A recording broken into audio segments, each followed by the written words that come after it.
In a previous video, we talked about how we can store multiple values of different types in a mixed array using the any data type. But we can actually achieve similar behavior with a single variable instead of a whole array.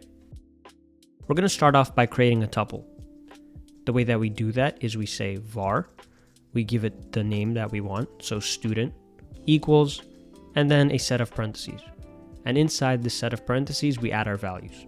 I'm going to put Alice, 20, and false. So we have a string, an integer, and a boolean respectively. And you see that we get no errors. So we successfully created a tuple. You'll also notice that this is kind of very similar to an array. We have elements separated by commas, but instead of square brackets, we have these parentheses. And another thing, in contrast to an array, we didn't have to specify that this was of type any. So at this point, you might be wondering, what's the difference between creating a tuple and using a mixed array? And the answer to that is that tuples differ in the way that each position has its own type. So for example, position 0 is always going to be a string, position 1 is always going to be an integer, and position 2 is always going to be a boolean, at least in this example. You can also have something like 20 here, false here, and then Alice here. And in this case, position 0 would always be the integer, position 1 is going to be the boolean, and position 2 is going to be the string. So later, I'll show you how you can actually change these values. And what you'll see later is whatever we change this to has to be of the same type. So you have to keep the type at that position the same. It's going to make a little bit more sense later. Anyway, in contrast to an array, we can't append or remove items from this tuple. So if we try like student.append, you'll see that that's not something that we can do. Similarly, we can't remove items either. Anyway, so tuples are going to be fixed in length. You can't dynamically add or remove elements. Arrays, on the other hand, are dynamic.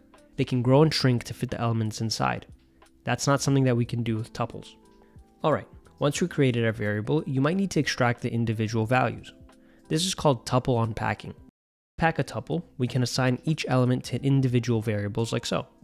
I'm going to say var, name, age, and graduated. And we set this equal to student.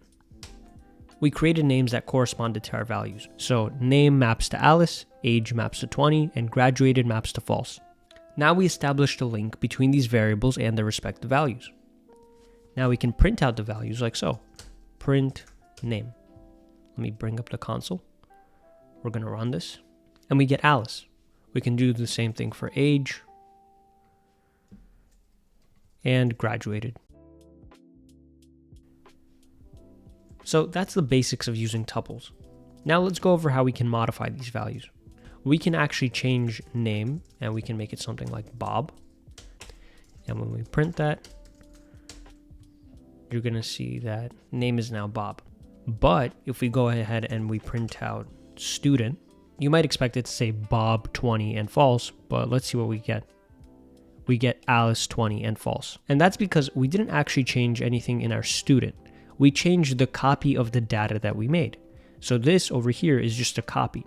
It copied student and assigned these variables to each item.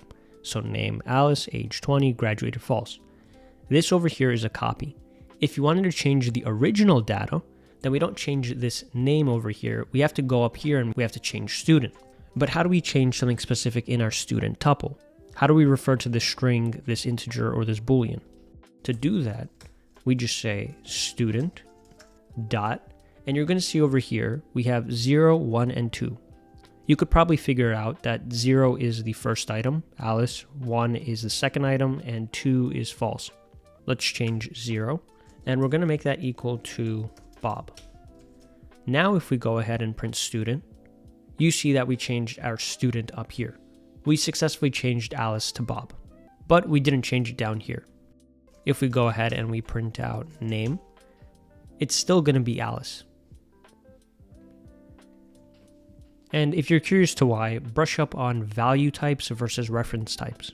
That's outside the scope of this video, but in case you're curious, tuples are value types. So when we changed the original, we didn't change the copy. This over here is a copy. Anyway, back to our lesson on tuples. I'm going to erase all of this. I'm going to clear the console.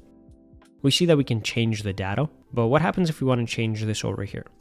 Remember how I said earlier, if we wanted to change these values, we have to keep the types the same. So instead of student.0, let's do student.1. We want to change that to Bob. And we're going to get an error over here. It says cannot assign value of type string to type int. So at position 1, it's expecting an integer, but instead we're trying to override it. So whatever we change over here, the types have to match. You'll see that we don't get any errors. And just in case you're curious, what happens if we try to go outside the range? So 0, 1, 2. What happens if we try to change the item at index 3? We get an error. It says value of tuple, string int bool has no member 3. It's telling us that there's nothing at position 3, so we can't really change anything there. So let's just get rid of this, and let's move on. Let's take this example one step further. I'm going to create a function called describeRectangle. And we're going to take in a width of type double and a height, also of type double. And we're going to return a tuple. We're going to return the perimeter of type double and the area, also a double. Now inside we're going to say let perimeter equal 2 times the width plus height. That's how we find the perimeter of a rectangle. We add up all of the sides. So if we add up the length and width and multiply by 2, we get the full perimeter. And to get the area, we're going to say let area equal width times height. And then we just return a tuple of perimeter and area. And this error disappears. All right, so let's create a rectangle. We're going to say let rectangle equal describeRectangle. We'll give it a width of 5 and a height of 3. Now we say print perimeter, and we're going to print out rectangle dot. And you see now, instead of having just 0 and 1 like we had before, we actually have named parameters now. So we could pick one of these. I'm going to do perimeter, and then the area is rectangle dot area. What we're returning over here, this perimeter and area, comes from these values over here. We named them in advance, so we don't have to just do rectangle.0 and rectangle.1. Even though we can do this, but we don't have to. We can use these names, perimeter and area. This is called dot notation. Not that you need to know it. Let me just make this bigger. Anyway, let's run this. And we get perimeter is 16 and the area is 15. Cool. Now let's take a look at another way that we can get out these values. I'm just going to comment this out.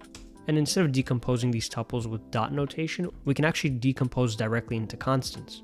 Let's take a look at how that works.